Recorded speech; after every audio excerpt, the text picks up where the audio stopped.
आने वाली है माघ मास की अमावस्या, जिसे माघी अमावस्या या फिर मौनी अमावस्या के नाम से जाना जाता है। मौनी अमावस्या कब रहेगी? मौनी अमावस्या पे आपकी दिनचर्या कैसी होनी चाहिए? लड्डू गोपाल जी की दिनचर्या कैसी होनी चाहिए? पितृ तर्पण आदि आपको किस तरह से करना चाहिए? आज की वीडियो में हम लोग यही जानेंगे।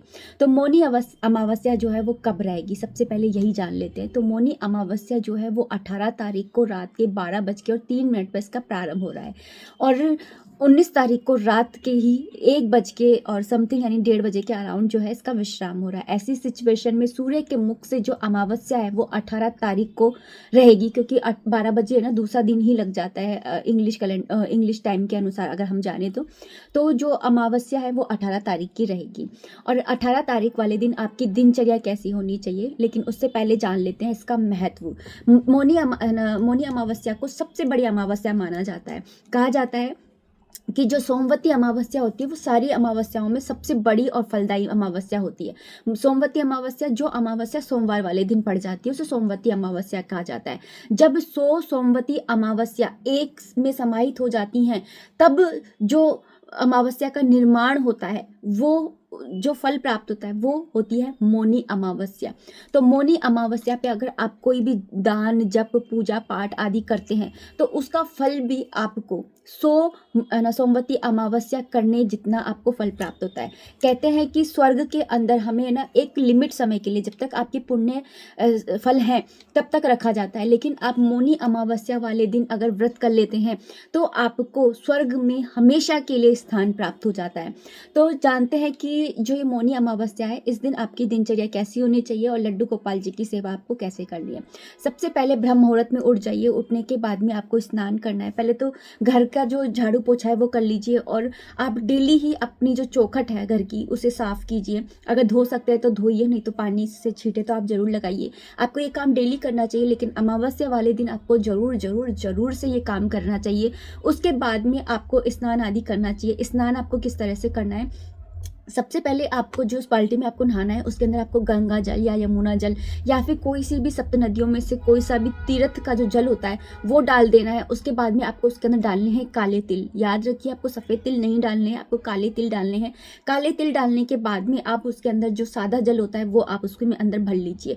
उसके बाद में आप उस बास्केट का जो पानी है उसको हाथ लगाने से पहले, यानी स्नान स्टार्ट करने से पहले, आप 7 बार हर हर गंगे, हर हर गंगे, हर हर गंगे, जय माँ गंगे, जय माँ गंगे, इस तरह से आपको बोलना है। और जब आप नहाते हैं उस समय भी आपको हर हर महादेव, हर हर महादेव का नाम लेकर के और स्नान करना है। ध्यान रखिएगा कि आपको मौन रह करके ये सब करना है। ऐसा नहीं कि आप ना डाल रहे और बोलते जा रहे हर हर गंगे, हर हर गंगे। मुंह से नहीं बोलना है, मन के अंदर बोलना है, क्योंकि ये है मौनी अमावस्या। इसके अंदर आपको रहना है मौन। मौन रहने से पता है क्या होता है? आपको मुनि का पद प्राप्त होता है।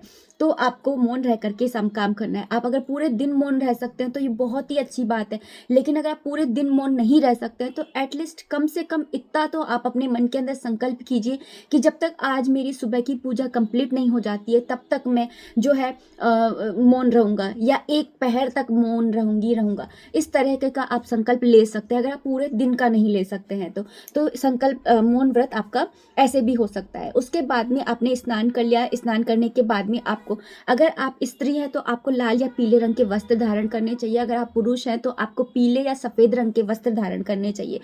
स्नान आदि करने के बाद में आपको करना होता है पितृ तर्पण। देखिए दोस्तों, अगर आप किसी तीर्थ स्थल पर जाकर के, प्रयागराज हो गया या फिर ना कहीं तीर्थ स्थलों पर जाकर के अगर आप जो ये तर्पण होता है ये करते हैं तो ये बहुत ही अच्छी बात है। लेकिन अगर आप घर के अंदर ही करते हैं तब भी कोई दिक्कत की बात नहीं है। आप 1 लोटा लीजिए, उसके अंदर आप है ना काले तिल डालिए, गंगा जल डालिए, सादा पानी डालिए। उसके अंदर अगर आपके पास कुश है तो वो डालिए, तुलसा जी का एक पत्ता डालिए।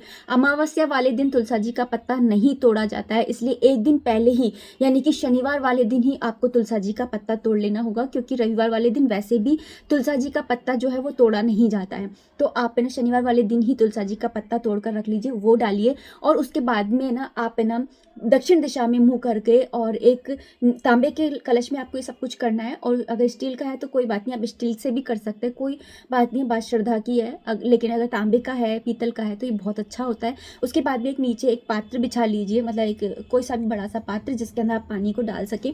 उसके बाद में आप उल्टे हाथ में लोटा लीजिए और सीधे हाथ में ये जो जगह होती है ना, इसे बोलते हैं पितृ का मार्ग, पितृ मार्ग बोला जाता है इस मार्ग को। तो यहाँ से आपको है ना इस तरह से जल प्रवाहित करना होता है दक्षिण दिशा की तरफ मुँह करके।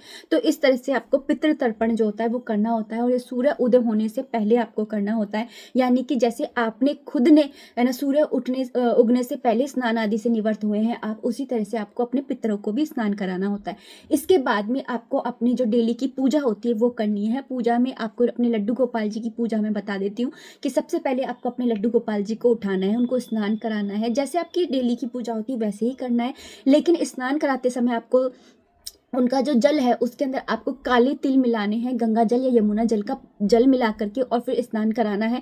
स्नान कराते समय आप है ना जो भी मंत्र आप बोलते हैं वो बोल करके उन्हें स्नान कराइए। अगर आपके पास में लड्डू गोपाल जी के काले रंग के वस्त्र हैं, बांके बिहारी जी का जो मंदिर है उसके अंदर जो मौनी अमावस्या है उस दिन बांके बिहारी जी को, हमारे जो प्यारे से बांके बिहारी जी हैं, उनको काले रंग के वस्त्र पहनाए जाते हैं। इसलिए आप भी अपने लड्डू गोपाल जी को काले रंग के वस्त्र धारण करा सकते हैं। तो उस दिन काले रंग के वस्त्र धारण कराइए। अगर काले रंग के नहीं है तो आप पीले रंग के वस्त्र भी धारण करा सकते हैं। वस्त्र धारण कराने के बाद में आज के दिन आप उनको तिल का भोग जरूर लगाइए। आप तिल के लड्डू, तिल की चिक्की, तिल के गजक, जो भी आपके पास में है उसका भोग आप जरूर लगाइए। और भोग लगाने के बाद में मतलब आप दूध का ये आरती वगैरह जो आप डेली करते हैं वही करनी है। स्नान आदि का बता दिया, कपड़े का बता दिया, भोग जो लगेगा वो मैंने आपको बता दिया। उसके बाद में आपको जो आपने जो जल डाला था वो जल जो है आपको क्या करना है, उस जल का जो पीपल का वृक्ष होता है ना वहाँ पर जा करके आपको 12 बजे से, दोपहर के 12 बजे से पहले पहले वो जल वहाँ पर डाल करके आ जाना है। तो इस तरह से आपको पितृ तर्पण करना होता है। आज के दिन दान पुण्य का बहुत ज़्यादा महत्व होता है। कहते हैं कि तिल के जो तिल होता है ना, सफ़ेद तिल, उसकी गाय बना करके और अगर किसी पंडित को दान की जाए तो इसका बहुत ज़्यादा, जैसे एक गऊ को दान करते हैं ना उतना फल आपको प्राप्त हो जाता है। तो आप वो कर सकते हैं। संक्रांति पे अगर आप दान देना भूल गए हैं किसी भी कारणवश, तो आप है ना जो ये मौनी अमावस्या है इस दिन आप है ना दान आदि कर सकते हैं। ये भी बहुत ज़्यादा मतलब कि मैं बता नहीं सकती हूँ कि अक्षय फल आपको प्राप्त होगा अगर आप है ना मौनी अमावस्या वाले दिन दान करते हैं। तो इस दिन आप है ना खीर अवश्य बनाइए। सुबह के टाइम में ही आपको खीर बनानी है, और आप है ना खीर बना करके गाय है, कुत्ता है, कौवा है, मछली है और बिल्ली है, इन सब पक्षियों को, जानवरों को आपको है ना खिलानी चाहिए। गाय है इन सबको, और कौवे को रोटी बना करके अगर आप है ना छत पर रख करके आते हैं, रोटी लीजिए उसके ऊपर खीर रखिए और उसको रख करके आते हैं, तो आपको है ना वो जो कौवा है अगर वो आकर के रोटी खा लेता है तो ये समझिए कि आपके पितृ आप पे बहुत ज़्यादा प्रसन्न है। तो आपको है ना जरूर करनी चाहिए। कहते हैं कि अमावस्या वाले दिन जो होता है ना जो पितृ लोक होता है वहाँ का जल सूख जाता है और हमारे सारे पितृ जो होते हैं वो नीचे धरती पर आते हैं पानी या उनको उनके निमित्त कुछ हम करें ये सोच करके, तो वो आते हैं। उनका हमें ये सारी चीज़ें जरूर करनी चाहिए। और उनको एक ना पूजा करने के बाद में लड्डू गोपाल जी के आप जब खाना बनाते हैं तो उसमें खीर बनाइए, पूड़ी बनाइए। अगर आप खीर पूड़ी नहीं बना सकते हैं तो खीर या पराठा बना सकते हैं। अगर आप ये भी नहीं कर सकते हैं, वैसे तो मौनी अमावस्या आपको बनाना चाहिए, लेकिन फिर भी अगर आप नहीं बना सकते हैं तो आप पराठे के ऊपर बूरा रखिए, बूरे के अंदर घी डालिए और उसका एक होम करिए। और जो ये होम करेंगे ना इसके अंदर आप तिल अवश्य डालिए। जो आहुति देते हैं वो तिल की आहुति दीजिए आप। इस तरह से आपको एक होम करना चाहिए। जो हमारे पितर होते हैं ना वो धुएं के रूप में ये भोजन जो होते हैं वो ग्रहण करते हैं। जब हम हवन करते हैं तो जो धुआं निकलता है उस धुएं के रूप में जो हमारे पितर होते हैं वो इसको ग्रहण करते हैं।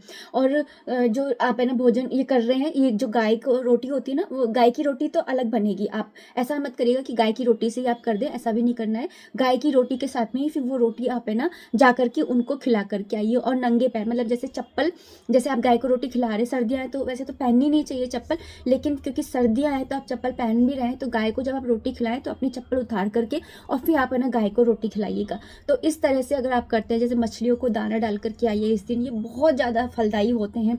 इस दिन आप है ना गर्म कपड़े हैं या खाने का कोई सामान है, ऐसे कहा जाता है कि अगर ना ब्राह्मणों के निमित्त अगर कोई ब्राह्मण ठिठुर रहा है और उसके निमित्त अगर आप एक ना अग्नि भी जला देते हैं ना तो भी आपको है ना भगवान जो है वो बहुत ज़्यादा प्रसन्न होते हैं। और वैसे भी है ना गीता में भी लिखा हुआ है कि है ना, हमारे शास्त्रों में भी लिखा है और गीता में भी लिखा हुआ है कि जो हम ये यज्ञ करते हैं, यानी होम करते हैं, होम मतलब यज्ञ करते हैं, तो इसके जो यज्ञ के देवता है वो हमारे विष्णु भगवान ही हैं। जब हम इनको हवन करते हैं तो हमारे विष्णु भगवान के रूप में ही पितर जो हैं वो ग्रहण करते हैं। इसके बाद में आपको ना एक ना तुलसा जी की पूजा आपको अमावस्या वाले दिन जरूर करनी चाहिए। सबसे पहले आप उनको जल चढ़ाइए, जल चढ़ाने के बाद में ना दीपक जलाइए। तेल का जो दीपक होता है ना आज के दिन जलाना बहुत ज़्यादा शुभ माना जाता है। अगर आप शाम के टाइम में भी है ना दक्षिण की तरफ है ना तिल के दिए का है ना दीपक जलाते हैं है ना तो वो बहुत ज़्यादा शुभ होता है। कहा जाता है कि फिर जब पितर जाते हैं ना तो उनको रास्ते में अंधेरा नहीं मिलता है, तो वो खुशी खुशी जाते हैं। तो इसलिए ना दीपक जरूर जलाना चाहिए दक्षिण दिशा की तरफ है ना शाम के टाइम में, जब दोनों वक्त मिलते हैं ना उस टाइम पर, जब है ना अंधेरा भी नहीं हुआ होता है लेकिन उजाला भी नहीं रहता है, उस टाइम पर आपको ना तिल का दीपक जलाना चाहिए। तो इस तरह से आपको ये सारी चीज़ें जो है वो आज के दिन करनी चाहिए। आई रियली होप कि आपको समझ में आ गया होगा कि आपको किस तरह से अपनी दिनचर्या रखनी है। तुलसा जी की आप 108 परिक्रमा लगा सकते हैं, क्योंकि इस बार रविवार रहेगा तो रविवार वाले दिन जल आदि नहीं चढ़ाया जाता है। आप बोलेंगे तो आप है ना जल मत चढ़ाइएगा, लेकिन जो गमला होता है ना, गमले के जैसे ये ना गमला रखा हुआ है, जैसे ये गमला है ना तो गमले के इधर साइड में आप है ना जल को यूं अर्पित कर दीजिए दूर से ही, मतलब आप छू नहीं रहे हैं उनको, और अर्पित करके और दूर ही आप दिया जला दीजिए और संकल्प ले लीजिए 108 है ना परिक्रमा का या 108 मंत्र का।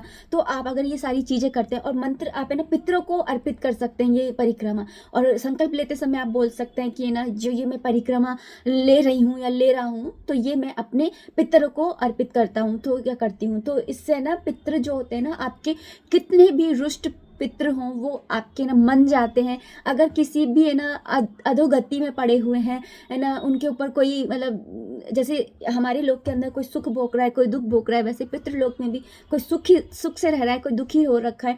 तो अगर आपके पितृ ना किसी भी कारण से परेशान है तो वो प्रसन्न हो जाते हैं, और जब वो प्रसन्न होते हैं ना तो आपके घर के अंदर ना प्रगति होती है, आपके घर के अंदर खुशहाली आती है, आपका घर है ना पुत्र पौत्रों से भरा रहता है। तो ये सारी चीज़ें आपको है ना करनी चाहिए। तो आई रियली होप कि आपको सारी चीज़ें समझ में आ गई होंगी, लेकिन फिर भी अगर आपके मन में कोई प्रश्न रहता है, क्वेरी रहती है, तो आप कमेंट बॉक्स के थ्रू मुझे कर सकते हैं। मिलते हैं नेक्स्ट वीडियो में, तब तक आप अपना खूब सारा ध्यान रखिए, खुश रहिए, कीप एंजॉइंग। जय माता दी, राधे राधे, हरे कृष्णा।